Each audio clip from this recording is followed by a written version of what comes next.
Hi everyone, my name is Robert Haddo. This is Cameron Goosen. We're with Full Spectrum Training Systems. We're just here to talk to you today about opening up shoulder mobility. So we're going to go through a 6x6 protocol I like to go through with my patients.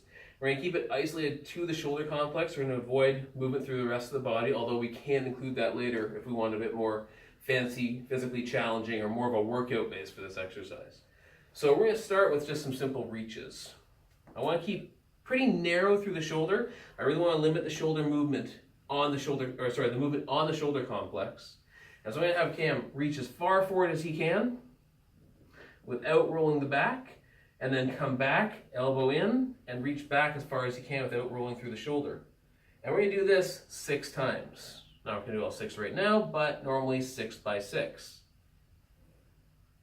So that's going to open up flexion extension. Next, we want to get adduction, abduction of the shoulder blades. So we want reaching up towards the ceiling. So Cam's going to reach up as far as he can, and then try to bring the shoulder blade towards the spine and the elbow in towards the ground or the table he's on as far as he can comfortably.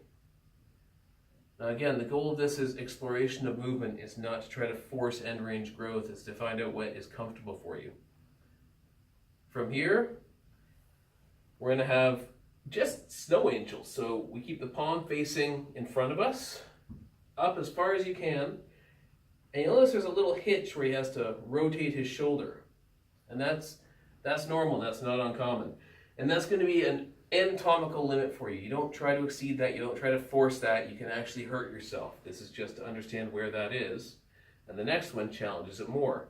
So staying narrow, we're going to bend, bring the arm straight up, and try to reach as far as we can comfortably vertically. Come back down. Reach down as far as we can to get that stretch through the upper traps without lifting the head. Again, up. And then reaching back down. Last 2. Basically a swimming style motion. We want to keep the palm towards the ceiling. Sometimes I'll have people balance something on their hand. And we're not going across the midline. We have another series for that entirely. So we're going to stay about level with the shoulder and come all the way up and over and try to keep that arm level with the shoulder the whole time. So all the way up and over, palm facing the ceiling, and getting some external rotation. You saw how Cam came up and around. We want to avoid that compensation. We want to stay in a controlled, straight front-back line through a transverse plane going through the shoulder.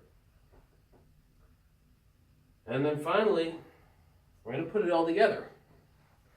Last one, arm starts down here, right at your side, palm towards the ceiling, really internally rotated the shoulder. This one's pretty intense for a lot of people. And you go all the way around, just giant full circle, as big as you can. Now there are different averages as to how much range of motion you should have, but this is going to give you an idea as to what's available to you. We're all different, so don't go by a textbook number. That's crazy, you're going to hurt yourself. Use something like this, you can explore what's available to you, and then you can mold your workouts around that. You can work out a lot more safely and effectively with a lot more return on your investment time. Thanks very kindly.